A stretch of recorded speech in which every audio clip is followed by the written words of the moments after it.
Assalamu alaikum, everyone. Thanks for joining to our 14th Islamic course 2022. There will be 10 sessions in total, and it will be held every Saturday from 7 to 8:30. If you attend 7 out of the 10 sessions, you'll be awarded a certificate. Today is the 7th session on Islam in China, and it will be presented by Br.Saadullah. Br.Saadullah is an executive committee member of the Chinese Muslim Cultural Federal Association, as well as the sponsoring body manager of the Islamic Primary School. He's also an advisor to the Hong Kong Islamic Youth Association and has spoken on numerous topics related to Islam. So without further ado, please take it away. Bismillahirrahmanirrahim. Alhamdulillahi rabbil alamin. Wassalatu wassalamu ala Muhammadin wa ala alihi wa sahbihi ajma'in. Assalamu alaikum warahmatullahi wabarakatuh. So I think personally, during the talk, I think I'll introduce some terms used for Muslims in China, and then I'll also present which category I belong to, maybe. So I'm a local Chinese Muslim, so I think it's also appropriate for me to speak from the angle of a local Chinese Muslim on this topic, Islam in China. So of course there are different ethnicities following Islam in China, and we'll go through that later on in the slide. But first of all, we'll take a look at the historical background. Sorry to pause you, but we can't see your PowerPoint. Pardon? You can't see the slide? Yeah. You haven't shared your screen yet. Oh, I haven't shared my screen. Okay. I thought I've shared it. Just a minute.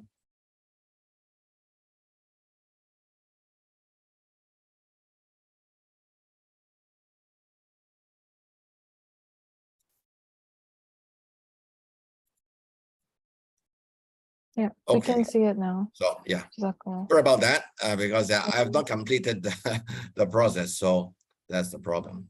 So let me do, okay,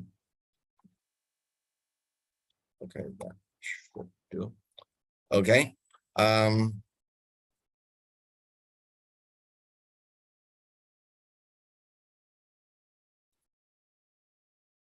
Okay, you can see there are different ethnicities among the Chinese people following Islam. But first of all, I would like to go through some historical background on Islam in China.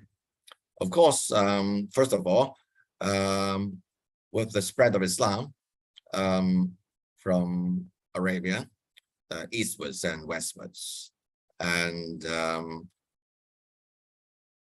so the merchants, basically, Muslim merchants during that time, go through, later on, you'll see the Silk Roads. So, but we have often heard a saying, originated, supposed to be from Prophet Muhammad Sallallahu Alaihi Wasallam, that seek knowledge even unto China.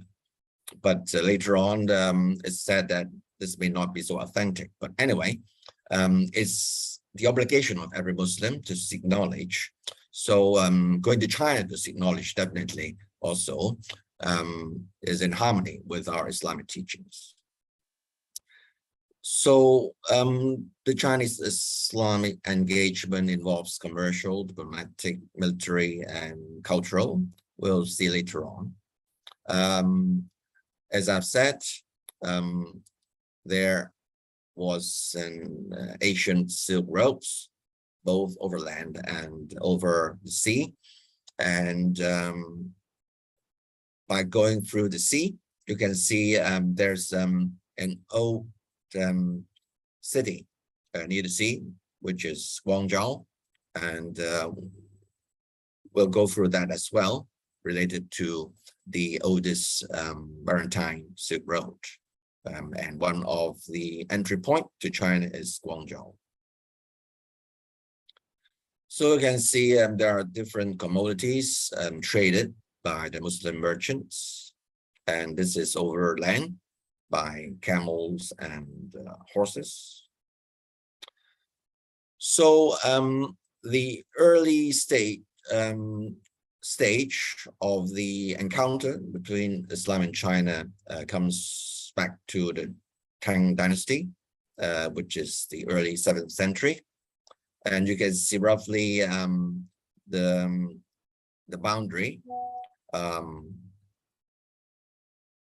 of the Tang Dynasty, the Chinese Empire. So it goes quite far, in fact, to the Central Asia. And in fact, before Islam, Guangzhou, as I've said, the city near the sea at the southeastern part of China, attracted foreign maritime commerce since the Han Dynasty. And there were trade since the 5th and 6th century with Arabs, Prussians, via the Indian Ocean. And during the Tang Dynasty, there's a saying in Chinese. Transliteration is Fang Fang for foreign quarters, where the foreigners or the traders to China stay together. And at that time, the capital is Xi'an, or nowadays the saying is Xi'an. At that time, it was called Chang'an. And there are other foreigners following different religions, Jews, Zoroastrians, Nestorian Christians, and also Muslims, of course. And they are in hundreds of thousands by 9th century. So there are foreign emissaries at the Tang court. This is one of the most famous emperor in China, not just the Tang Dynasty, and is supposed to expand territory of the Chinese Empire to a great extent. But following him is another emperor called Gaozhong, and it was his time, which is about corresponding to our third Caliph, Osman, and it was recorded that an emissary was sent to the Tang Emperor in the year 651, and there was quite a lot of similarities between Islam and the then Confucian teachings. And so the emperor welcomed Islam and the Muslim merchants and allows Muslims to practice their faith in his empire. So it's also recorded in the Chinese historical record. So just about a few similarities between the teachings of Confucius and Islam. The doctrine of the me, that is translation of one of the famous books of Confucius. Verses we have, as I quote from chapter 17 and 110 verse from the Quran. In it is said to follow a middle course, which is quite similar to the teachings of Confucius as well about the doctrine of the me, not to go to the extremes of both ends. And both the teachings of Confucius and Islam emphasize the importance of virtues, ties in order in the family system. And the husband is regarded as the head of the family and responsible for the family's existence and security. And young members should respect the elders as well. These are some examples. So in China, it's believed that one of the Sahaba Sa'd ibn Abi Waqqas was sent to China, and the Chinese or Chinese Muslims or historians believe that his tomb was in China as well. But according to other historians, probably Sa'd ibn Abi Waqqas was not the one who was sent to China, or he stayed in Arabia and died there. And so there was a tomb of I think the early Muslims who went to China, maybe one of the students of Sa'd ibn Abi Waqqas, but believed by Chinese to be himself. So, but anyway, it's left to the historians, but it's a historical fact that our Khalifa Othman who sent a emissary to the Tang dynasty during that time in 651. So during the 7th and 12th centuries, Muslim seafaring traders were quite busy in the Silk Roads and to the southern China, Guangzhou, as I've said, and also Quanzhou and Changzhou, also coastal cities. And there are small Arab and Persian Muslim trading communities categorized as foreign guests, translated as foreign guests. And they maintain their own customs and practices, adopt Islamic law among their communities. And but in that way, they seem to be isolated. And though there may be some intermarriages with the Chinese, and that's the beginning process of Hellenicization, but to not to a great extent, just a few and far between. So this is believed to be one of, if not the oldest mosque or masjid in China, in Guangzhou. In Chinese is Huaishan, translated to be in commemoration of our prophet, or it can be the Sahaba as well. Depends how you translate the Chinese word. And also it's also called the Light Tower Mosque. It's supposed to be the tower for the Azan, the minaret you can see on the right. And it's Chinese style. You can see the architecture of the mosque. So this is another old mosque in Quanzhou, also one of the oldest cities in the maritime Silk Road, and is rebuilt in the 14th century. So in the year 751, there's a famous Battle of Talas between the Tang army and the Abbasid army, which is just the first year of the Abbasid Caliphate. And the Abbasid army defeated the Tang dynasty forces at Talas, but it's very far away from the center of the Tang dynasty in the Chinese Empire. And it happened that the Muslim army defeated the Chinese there. And there's some consequence. You can see in this picture, the skill of paper making was from the prisoners of war, the Chinese prisoners of war captured by the Muslim army. They brought with them the skill of paper making, and the Muslims then learned the skill and apply that. Next is the Song dynasty from 960 to 1279. And you can see the territory of the Song dynasty is smaller than the Tang dynasty. So Muslims become indigenized as part of the ethnic minorities of China. They started to bring their families or married Chinese women,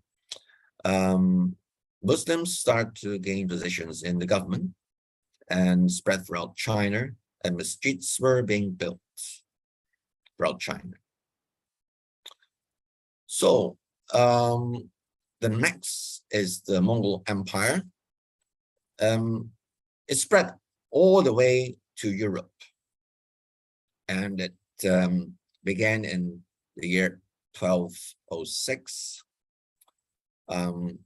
But in China, the Mongol Empire split into different parts, and in China is the Yuan dynasty, starting in the year 1279, which has a much larger territory than the Song dynasty, which is even larger than the current territory of modern-day China. So it's the conquest between the 13th and 14th century, and Muslims of Central Asia moved eastward as part of the Mongol conquest, and the Muslim communities mirror the roots of the Mongol conquest of China, and different groups became the craftsmen or military conscripts or recruits of the Mongol conquest and followed the roots to China.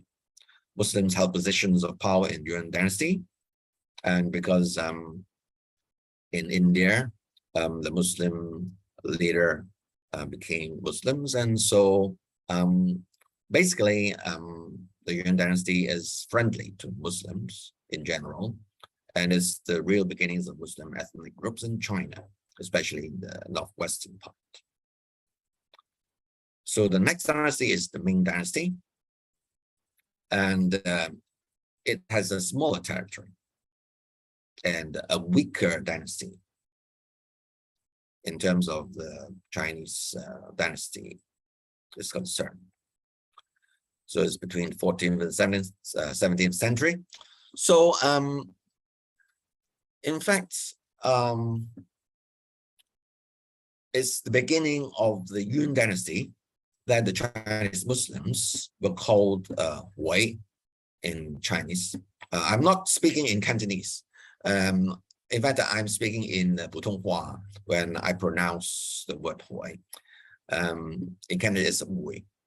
And in China, Islam has a nickname by then, I think starting from the Yuan dynasty, but more common in the Ming dynasty as Hui Gao is in Cantonese.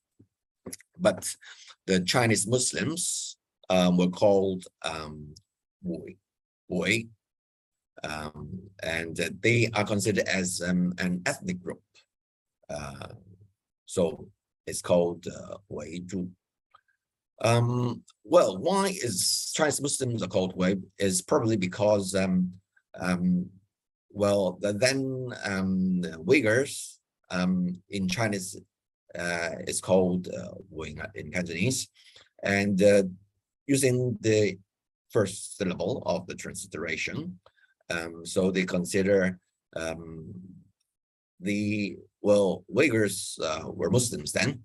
In fact, the Uyghurs were Muslims only starting in the Yuan dynasty. Of course, in Ming dynasty, they are mostly Muslims, and they were then the forerunners of the present day Uyghurs, and so in terms of ethnicity, the present day Chinese government will not mix between Huizhu and Uyghurs, but in Ming dynasty, well, because of the spread of Islam through northwestern part, and the northwestern part were then inhabited by the Uyghurs, and so the Chinese Muslims were called Hui. The then capital city was Nanjing. Is also the center of Islamic scholarship then, and Huang Dayu is one of the scholar, and he wrote a book called Jinjiao Zhenquan, translated as a true explanation of the right religion, and the content is about the basic Islamic tenets in Chinese for Muslims and non-Muslims.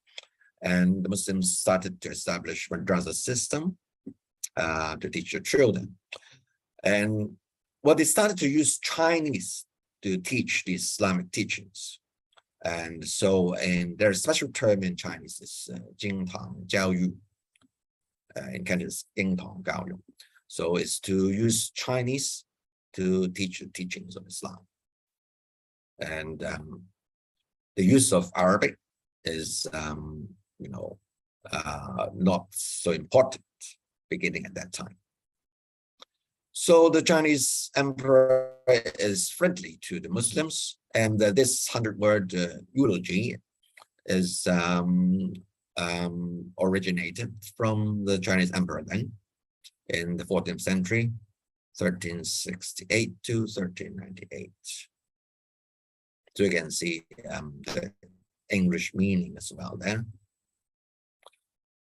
So there was a very famous traveler and admiral who was a Muslim, Zhang He. There was recorded that there were 7 famous naval expeditions by Zhang through the Indian Ocean and far away to the East Africa. So the ship built by the Ming Dynasty people then were said to be the largest and most modern at the time.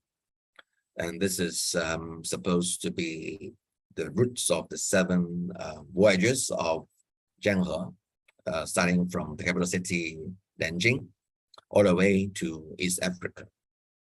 And they're saying that even went to America, but yeah, there's no reliable record on that.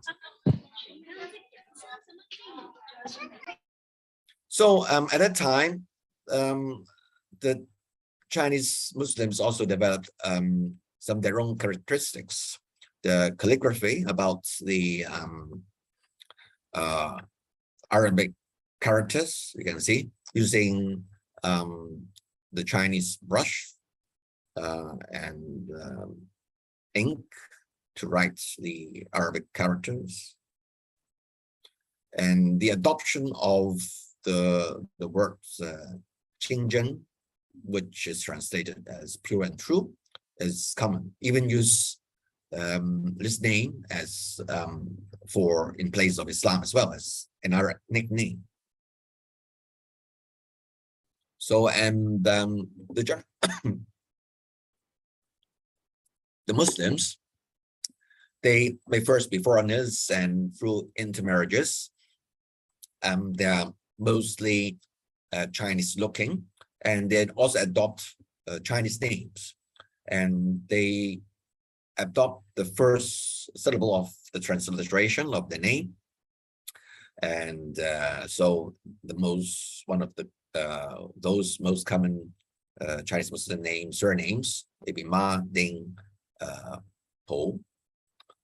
And also during the Ming Dynasty, integration was mandated through intermarriage by Ming law, and ethnic minorities, including Hui Muslims, had to marry Han Chinese or people of other ethnic groups, but not permitted to marry among themselves within their own ethnic minority. And the Chinese government also adopts a policy not to trade with foreigners, so includes the country basically.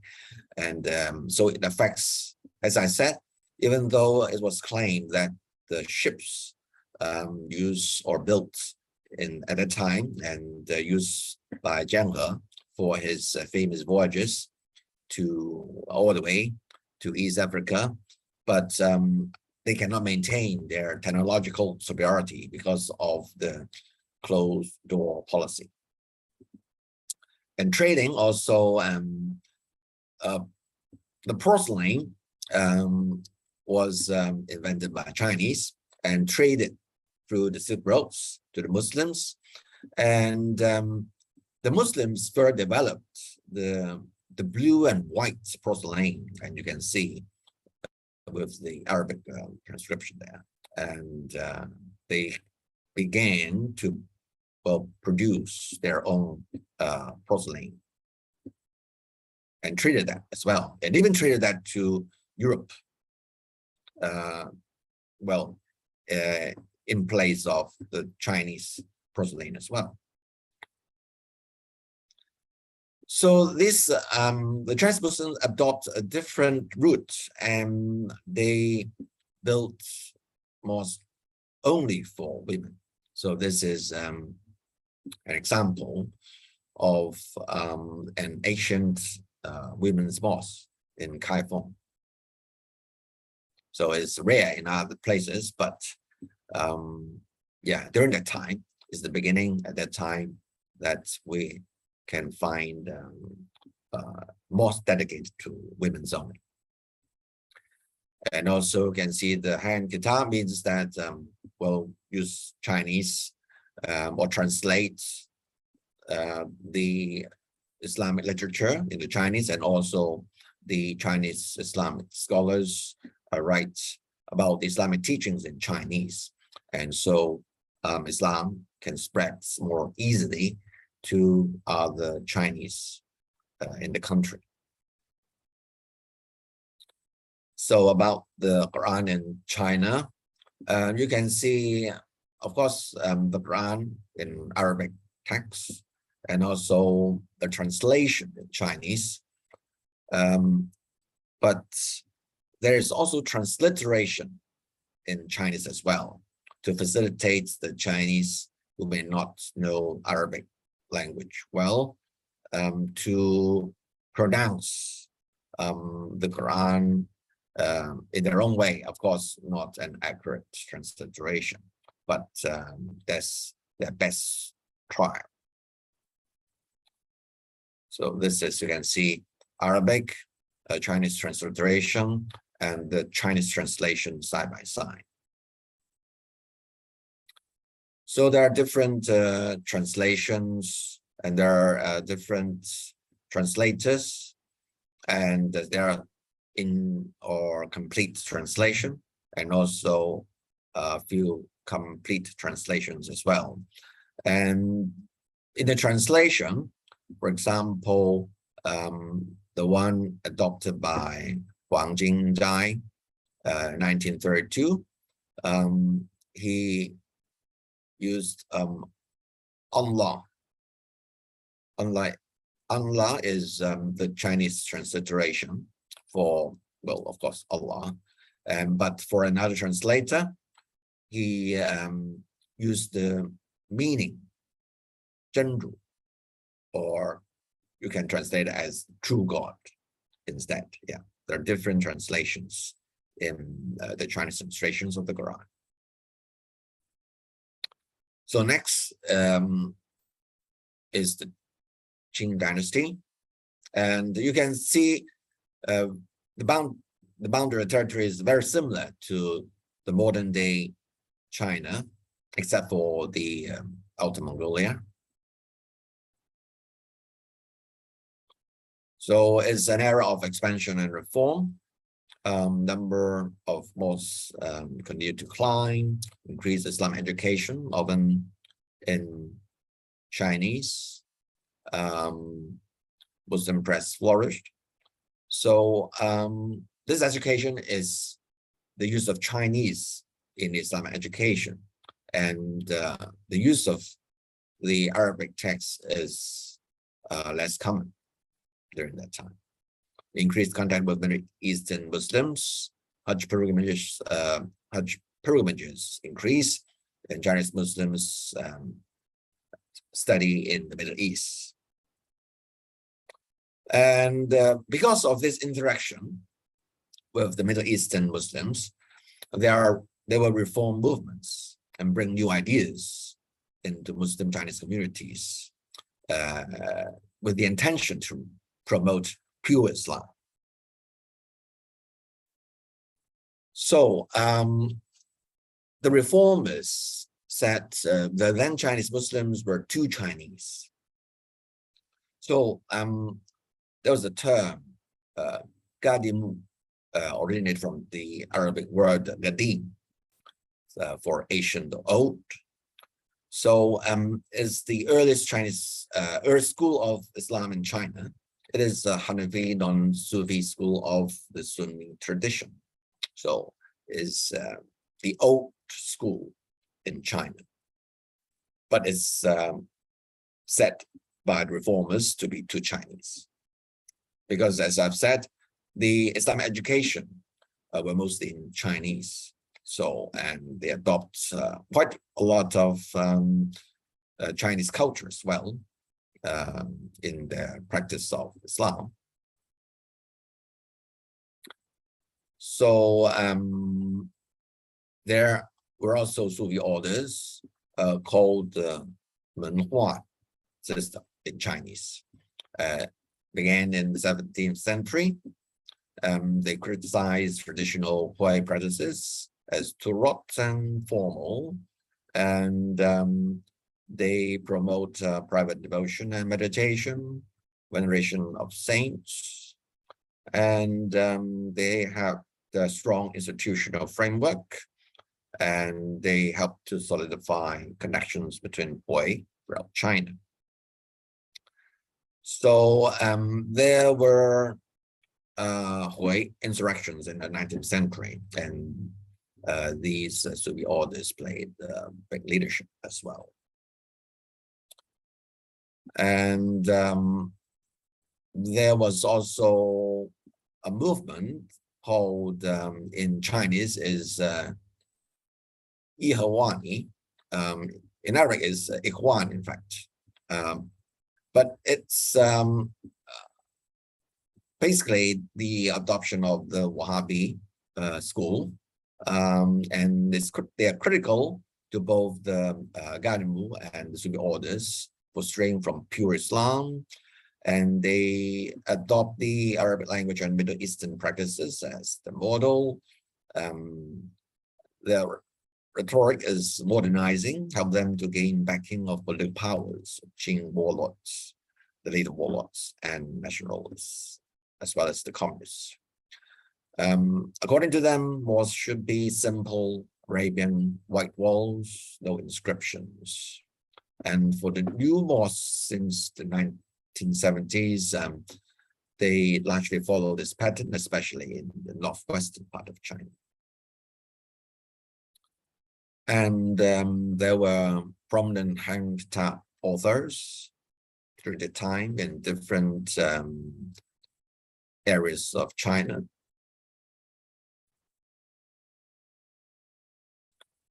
Liu Ji, Rou Zhi, 1660 to 1730 is a famous Islamic scholar.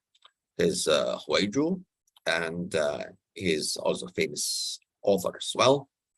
And he wrote the book Tanfang Lianli, and the transliteration of the text, an extract of his text, is the ritual of the pure and true, is the Qingzhen used for adoption of halal practices, and even the name of Islam in China comes from a teaching of the Arabian sage, and agrees in many ways with the ritual of the Confucians. Therefore, I have frequently explained the points of this matter by using originally Confucian language to elucidate the meaning, wishing only for the people of this land to know what I have explained. So you can see they adopt the teaching or the Confucian language to explain to the Chinese the teachings of Islam, so that they can understand more easily. And in that way, more Chinese might turn to Islam. So this is a picture about the spread of Muslims in China. May not be most updated, but you can see mainly in the northwestern part, but also in the main cities as well. Also the coastal cities. So 1.5% is not an exact figure. It can range from less than 1% to more than 2%. It's roughly 20 million, but there is no comprehensive statistics according to the Chinese government.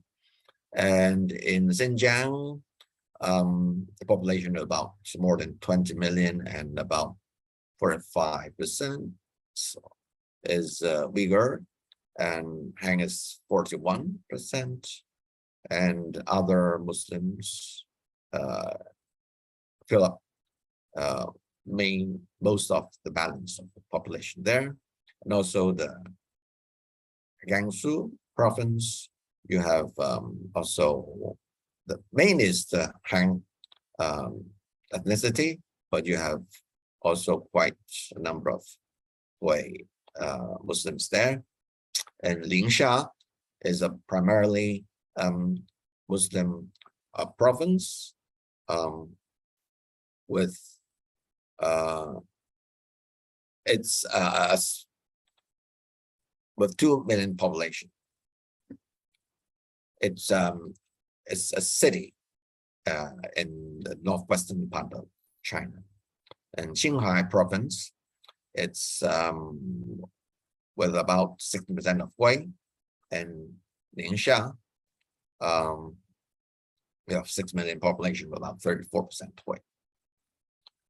So this is a relatively recent figure, but not most updated. But you can see the traditionally Muslim majority provinces some are no longer with Muslim majority because of the migration of the Han Chinese to the area. So you can see different styles, and as I've introduced, there may be different schools adopted by the Chinese Muslims. You can see different styles of the masjid there. We do need to mention about the Muslim rebellions, a few of them in the Qing period. Uyghur rebellion is in the 1760s, immediately or almost immediately after the annexation of Xinjiang into the Qing Chinese Empire, and also the Hui rebellion in Gansu province in the 1780s. Well, about the Sufi orders between the old teaching and the new teaching. And also there are other rebellions in the northwestern part and the southwestern part between 1850s and 1870s, all crushed down by the Qing army. So, so these are the, and during the time, in fact, there were other rebellions within the empire, and the Muslims rebellions were only a part of that. It was quite, but the Qing army targeted to suppress the rebellions as their priority, rather than fighting against the foreigners at that time, because they know the Qing dynasty were being harassed by the foreign armies, especially the coastal regions into unfair treaties as well. So the next is the Republic of China, very short-lived, is 1912 to 1949. And at that time, because the Chinese Muslims were not treated very well during the Qing dynasty, and the Chinese leader, in particular Sun Yat-sen, he realized that the country should be united, and the Chinese nationality, 中华民族, was promoted, and the 5 races together in harmony. So, 无助共和. So, among the 5 ethnicities, Hui was one of them. If you're Cantonese,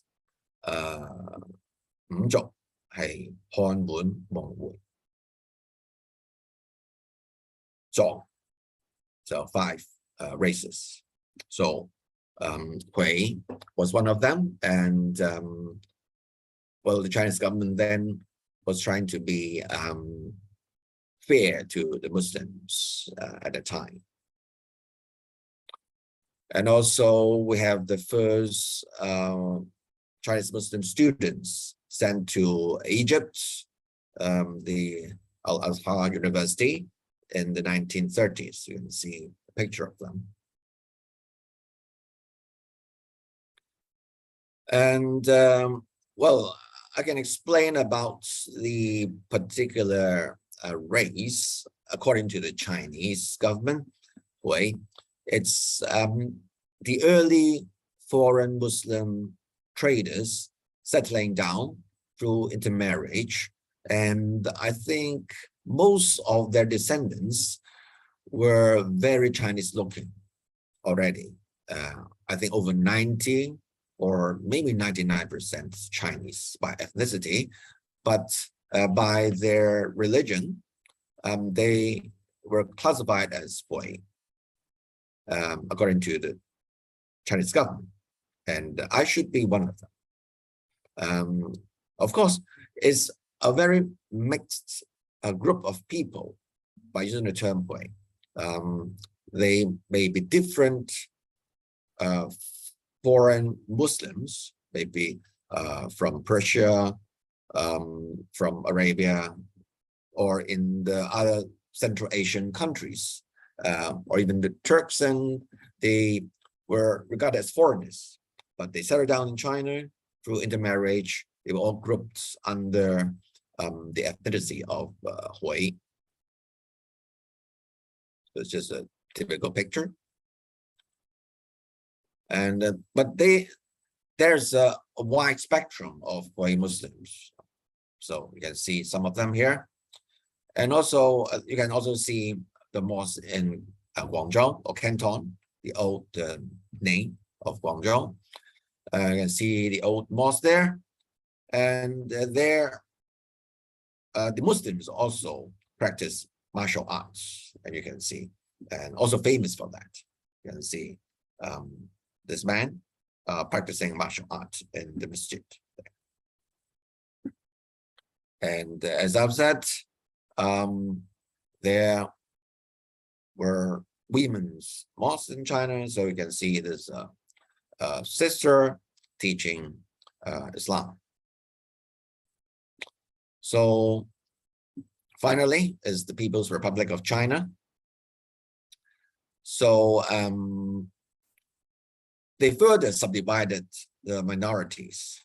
So the main or majority Han nationality is about over 90%, and there are 59 minority nationalities. It's about 8 to 9%. And these nationalities, Minzu, are classified based on their territoriality, language, livelihood, and psychological characteristics. And for Chinese Muslims, there are 10 minority nationalities. Hui is the largest one, also Uyghur, and the other mostly related to Central Asian ethnicities near China.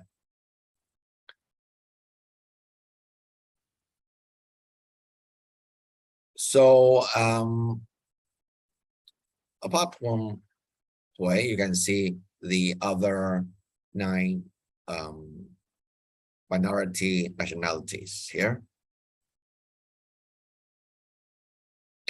But the other minority only has a small percentage among the Muslim population. Majority are Hui and the Uyghur. So you can see some typical faces of the different minority nationalities. These are Uyghurs. So these few years, Xinjiang has been well in the mass media. So I've just a few slides to talk about that. So this area is Xinjiang. You can see a small picture is northwestern part, the tip of China, in fact. So this is one of the famous Masjid in Kashgar.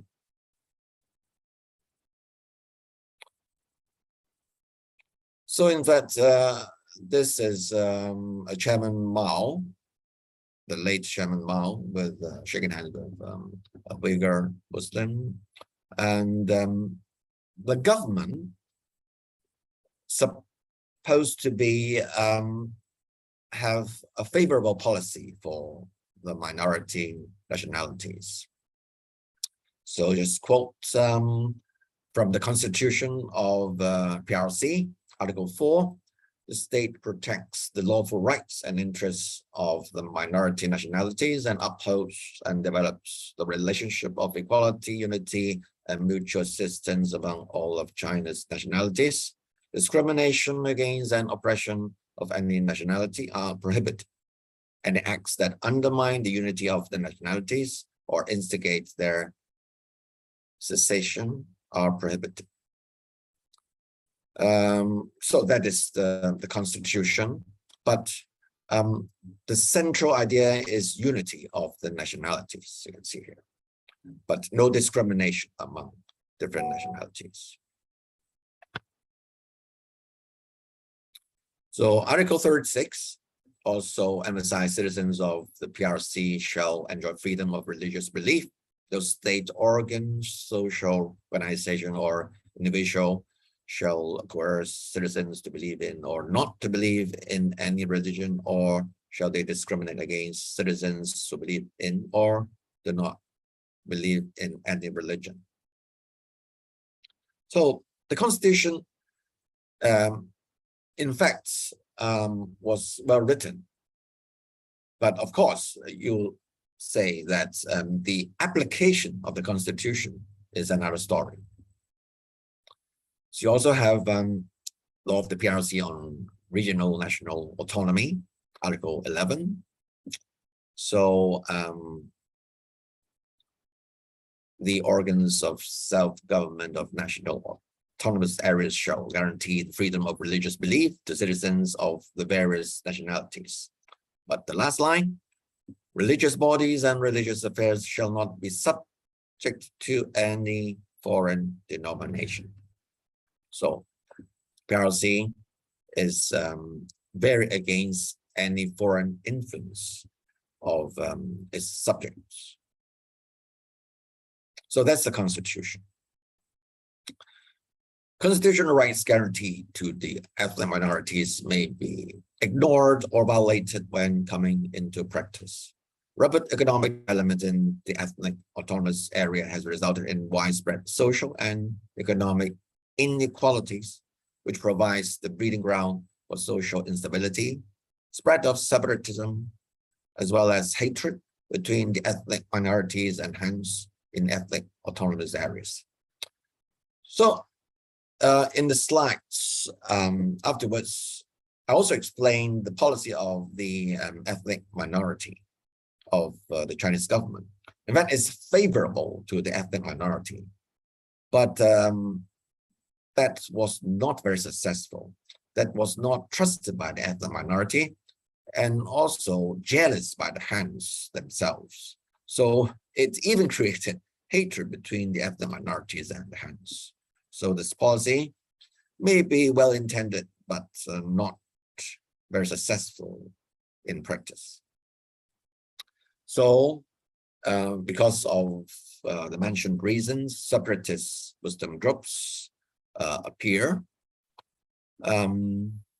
So there was Imperial Chinese expansions into Central Asia, and there was a great game between China, Russia, and UK in the 19th century in that region, competing for loyalties among tribal groups, and communists give official status of national minorities. As I've introduced 55 minority nationalities. And in the late 20th century, with the breakup of the Soviet Union, so some separatist movements might be inspired that they can be separated from China. So you can see the different states after the split up of Soviet Union, apart from Russia, of course. These are Central Asian states or stands in the previous line, mentioned in the previous line. So we were talking about the Uyghurs and the Soviets back in the 1920s and before the World Wars, you can say. They sponsored a conference and the people embraced the name of Uyghur people and tried to trace the lineage back to the old Uyghur coinage during the time of the Tang Dynasty.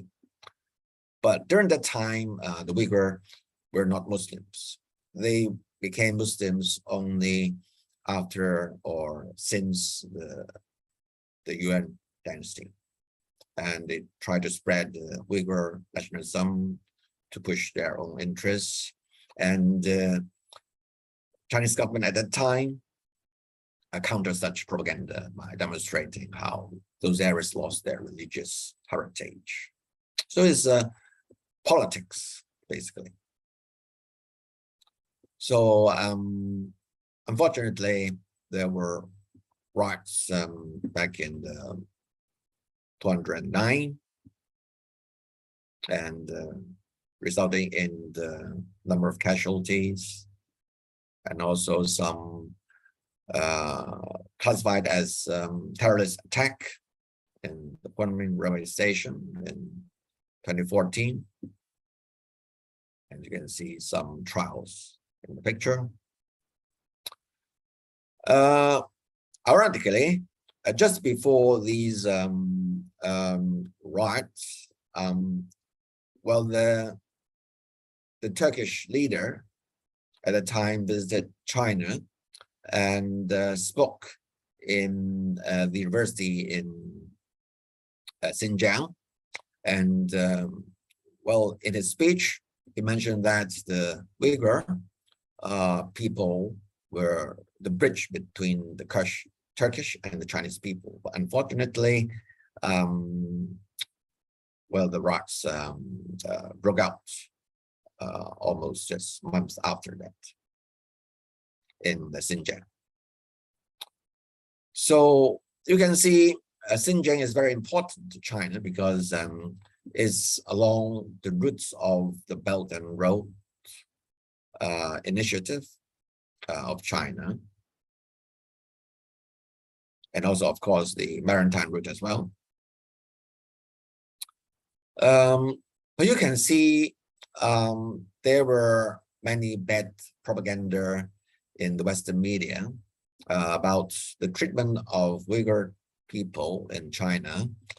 But currently, you can see the Muslim countries in the Middle East and Central Asia, they did not badmouth China, basically. And of course, maybe because of the economic reasons.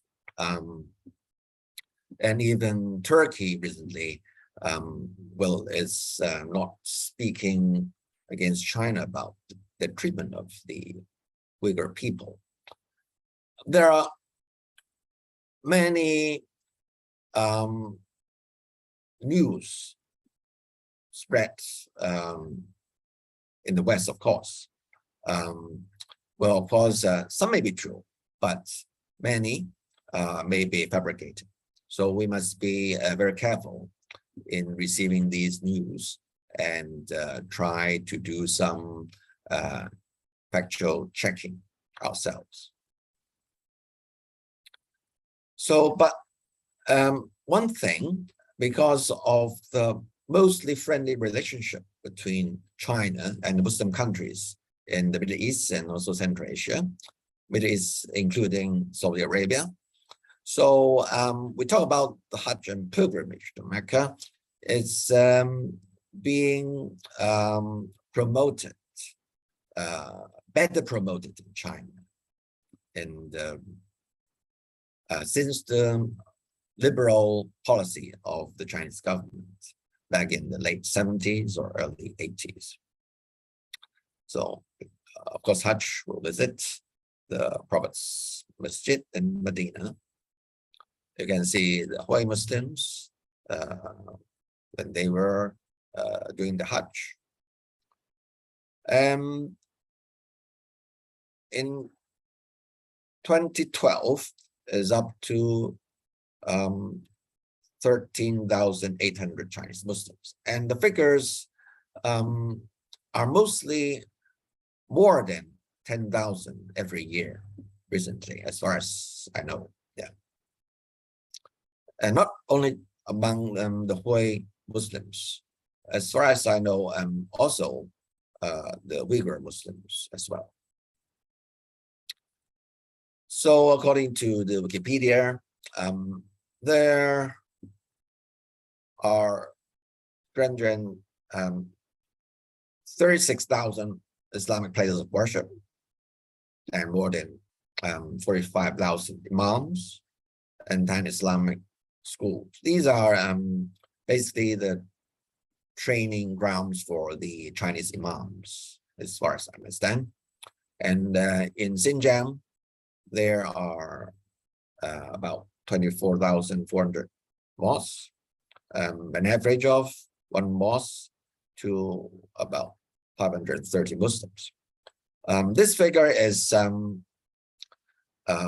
better than the ratio of Christians to church in the UK, as far as I know. Yeah, so not bad.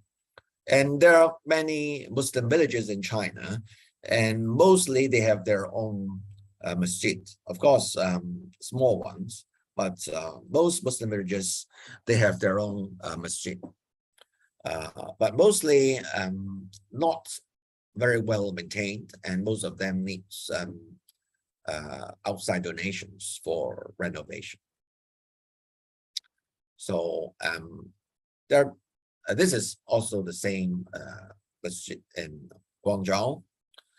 In fact, the older or those mosques in the eastern or coastal region, they are close to Chinese architecture. This one is one of the old mosques as well in Xi'an, Grand Mosque in Xi'an.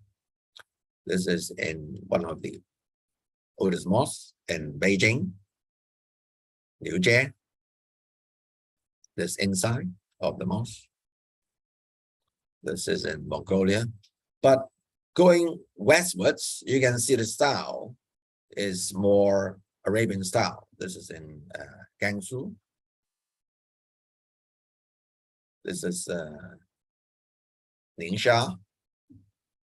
You can see the dome and the minarets, more foreign style.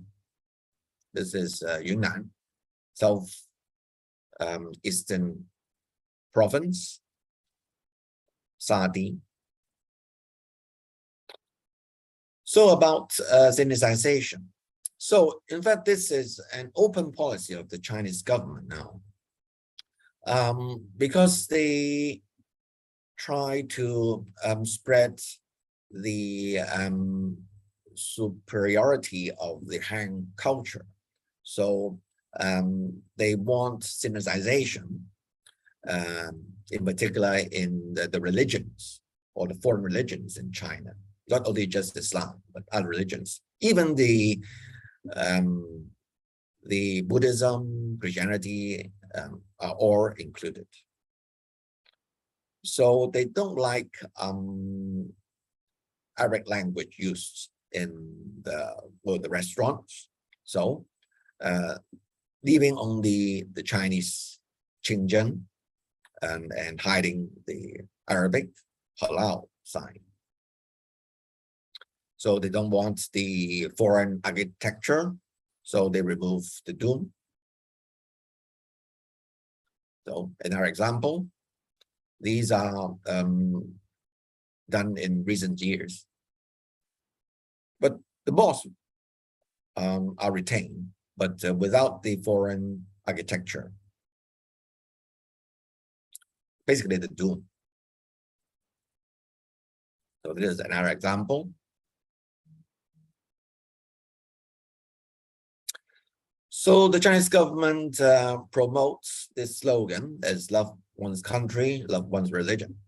Okay, you are allowed to love your religion, but you also need to love your country. So this is the slogan.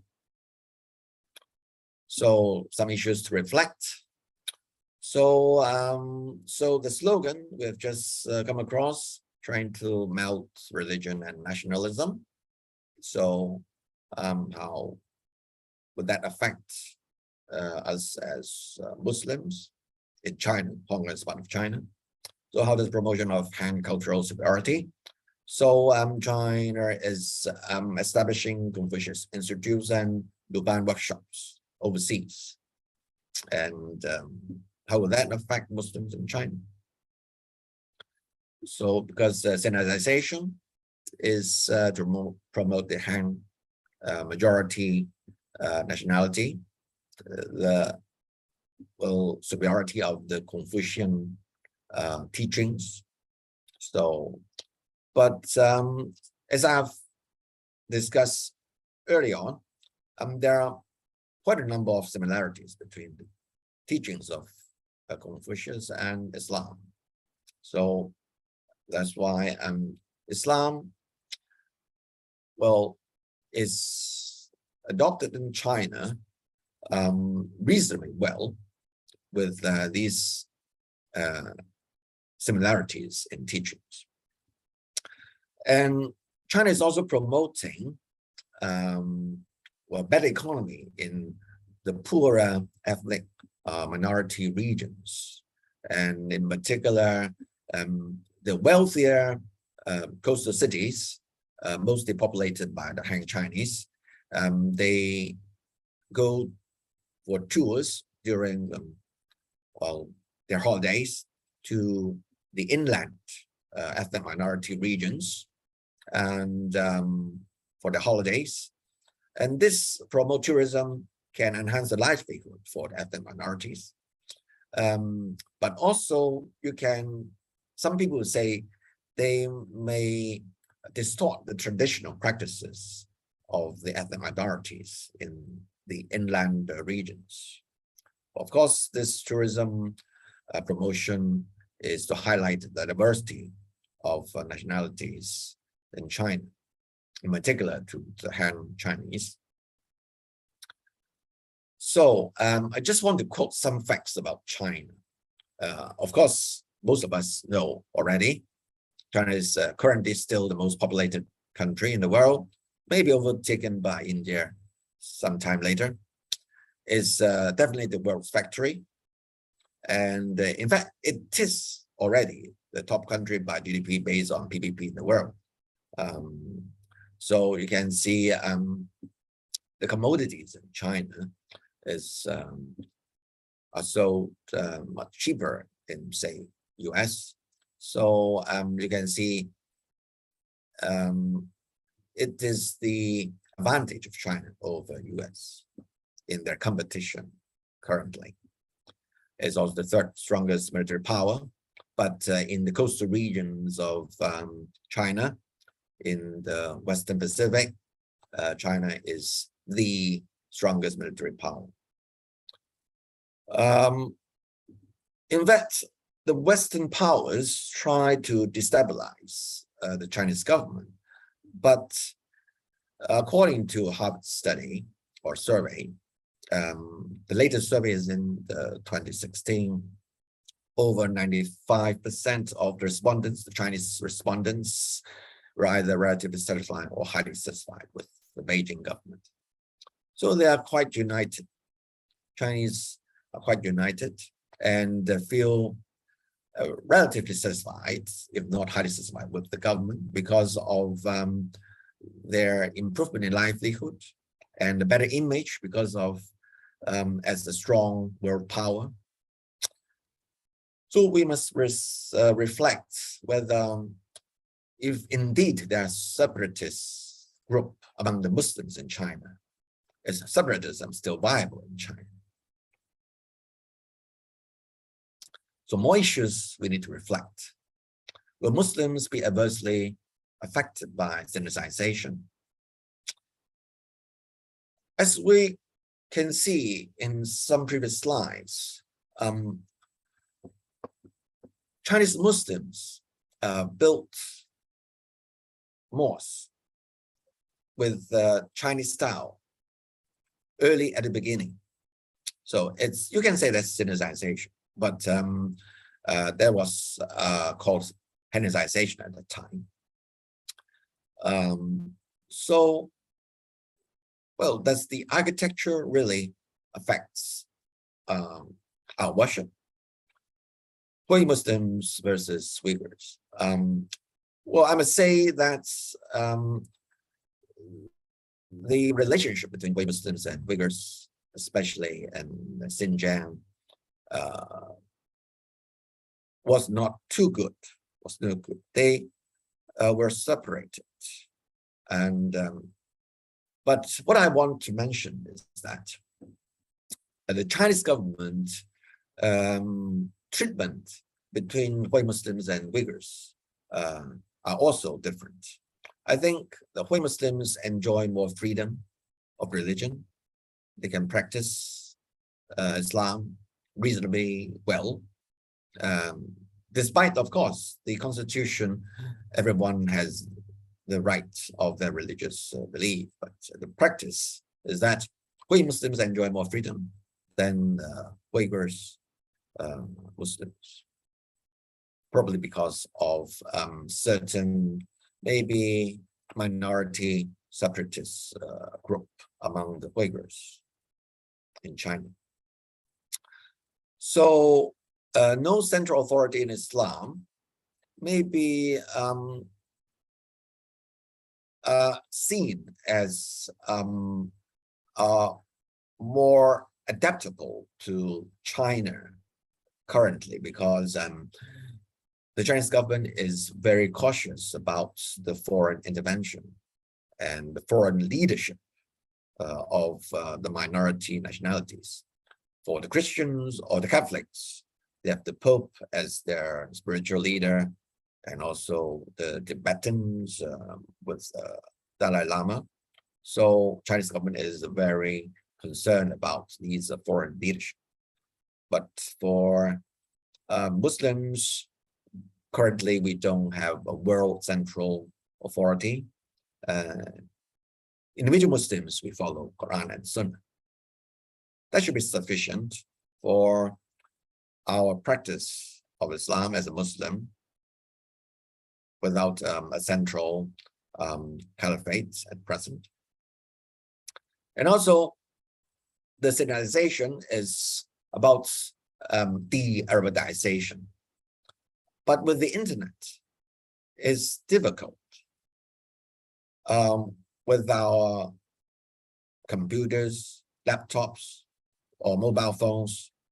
Well, in fact, as a representative of the Chinese Muslim Cultural and Fraternal Association, we have a website in traditional Chinese, mostly well browsed by Hong Kong or maybe Taiwan Chinese. And also we have a simplified Chinese website, mostly browsed by Chinese Muslim. mostly, of course, in China. And of course, we have Quran in the Arabic and Chinese translation, and even with the recitation in Arabic as well. So, well, simply hiding the Arabic sign of halal for, well, Muslim restaurants is of little effect and should not be a great concern in this internet age. And of course, Constitution of PRC protects religious freedom, but it's the practice that is our concern. But how can we secure the practice of the Constitution in PRC? So it depends on, of course, individual leaders, but how can we make sure that the leader practice the Constitution to a higher degree, to our advantage? And I mentioned about the ethnic minority policy of PRC, and it favors the ethnic minority. For example, say to applicants to a university, they have a similar academic standing and results, then the minority definitely will get the place in university. Even if with a less favorable academic results, some quotes university may be reserved for the ethnic minority. And they should be allowed bilingual education. Of course, in practice, I think the government is promoting Chinese, but they still allow their own ethnic language to be taught, but maybe less popular among as compared with Chinese. And they are careful to promote policy to alleviate poverty, because they know that to pacify ethnic minority, any uneasiness, poverty alleviation is important. Improve their livelihood. And for the Han Chinese, however, they consider that the favorable policy for the ethnic minority may be some kind of reverse discrimination. Just like back for the last decade up to. So this is still one-child policy in China, but for the ethnic minority, back in the coastal cities, ethnic minority can have 2 children, and back in their inner regions, ethnic minority regions, they can have up to 3 or 4 children. So that's some favorable policy, which is envied by the Han Chinese. So I've talked about some uneasy relationship between the Han Chinese and Chinese Muslims and the current centralization policy of the Chinese government. So I want to discuss about whether as Muslims in China, should we adopt amity or animosity to this Chinese government? So I just want to quote some lessons from the Treaty of Hudaybiyah. So maybe many of us are familiar with the Hudaybiyah Treaty, and is about the back in 628, Prophet Muhammad led about 1,400 Muslims trying to do Umrah, but stopped by the Quraysh outside Mecca, and they signed the treaty, Hudaybiyah, and to have 10 years of ceasefire. And but the Muslims could not go for Umrah that year, only next year for 3 days, and some unequal conditions as well. And like the last one, if any Meccan accepted Islam and sought sanctuary with the Muslims in Medina, they would extradite him to Mecca, But if a Muslim fleeing from Medina sought sanctuary with the pagans in Mecca, they would not extradite him. So these conditions are not well received by some prominent Muslim during the time of Prophet Muhammad, including Umar, around our third Khalifa. And he speaks some hard words to our Prophet as well. And although, of course, he regretted later on. But we learn some lessons from this Treaty of Hudaybiyah, is that patience can resolve every problem. In fact, the Muslims in Medina at that time, they have some strong brothers, and they can fight. They are not weak anymore at that time by 628. But of course, Prophet Muhammad was inspired by Allah subhanahu wa ta'ala to enter that treaty. And it shows that patience can resolve the problem. And raising sword is not always the answer. And Muslims should also honor agreements. I've heard from a famous scholar many years ago about we Muslims staying in non-Muslim countries. And they mentioned about the analogy of signing an agreement with the country, that we stay in the country and abide by the law and constitution. Of course, if we don't agree, we can leave the country. But if we are Muslims and stay in non-Muslim country, and if the constitution and the laws may not contravene our Islamic law or affect our daily worship, then we should honor the agreements because we stay in that country. And in fact, after signing that treaty, and before Prophet Muhammad returned to Medina, the verse you can see in the slide here, chapter 41, verse 1, was revealed. O Prophet, surely we have granted you a clear victory. As I said, some Muslims may not saw it that way because according to the conditions, it's not favorable to the Muslims. But as inspired by Allah subhanahu wa ta'ala, Prophet Muhammad entered that treaty. And according to the Quran, that treaty was a clear victory. That means Muslims, in resolving problems, patience is one of our first and foremost consideration, rather than using force. And also, we also need to have confidence in Allah subhanahu wa ta'ala and the superiority of Islam. If the Chinese government think that the Confucius teachings may be superior, I think we as Muslims, we should be more confident in the teachings of Islam and its superiority.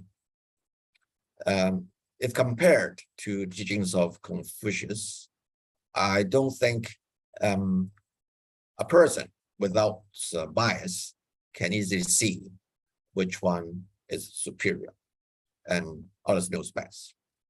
So lastly, I share another verse. Is about to invite all to the way of your Lord with wisdom and kind advice, and only debate with them in the best manner. Surely your Lord alone knows best. Who has strayed from his way and who is rightly guided. So that finishes with the slides, and I pass back to our host. Because someone last time at home.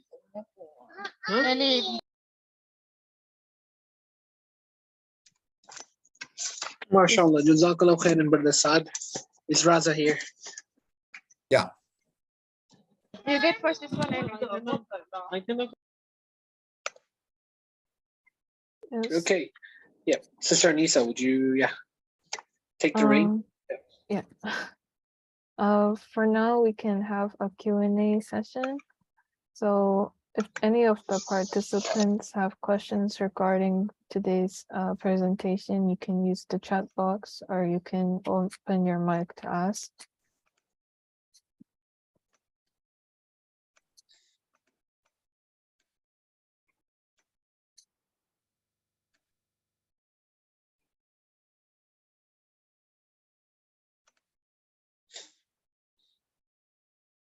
Feel free to use the chat box. You may also unmute yourself to ask the question.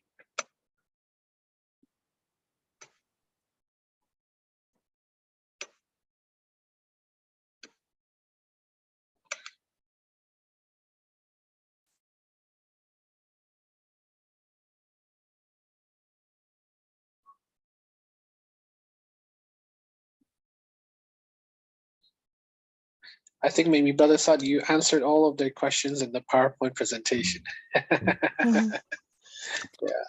Well, It's I very want to interesting. mention specifically one thing about the experience of some Uyghur families in Xinjiang in recent years is that they may be visited by a Chinese official to stay in a family for whatever reason. Yeah, of course, inconvenient. Maybe they stop them from as their usual practice, or try not to let them read the Quran, something like that. And but if you think that in another way, I just want to, I think that's true. This is a true experience, yeah, because some news may not be true as spread by the West media, but this one, I think it is true. But as a Muslim, we can think it in another way. It's a test from Allah subhanahu wa ta'ala. And I think Islam is spread mostly by Muslims who can show to the non-Muslims there are good examples.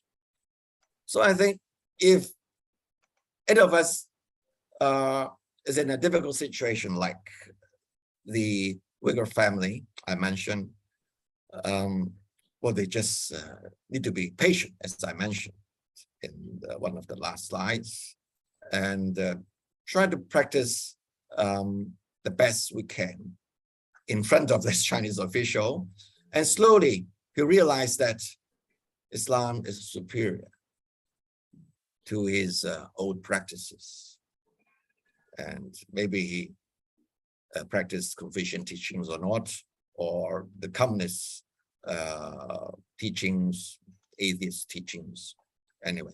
But a reasonable man without bias, they can see the beauty of Islam, if not immediately, gradually, if you stay there long enough, stay in the family long enough. Of course, inconvenient, of course, to the family, but I think well, that's the test of to that family, but it's open also an opportunity for Dawah. You can look at it that way. And but as far as I know, these experiences are not really that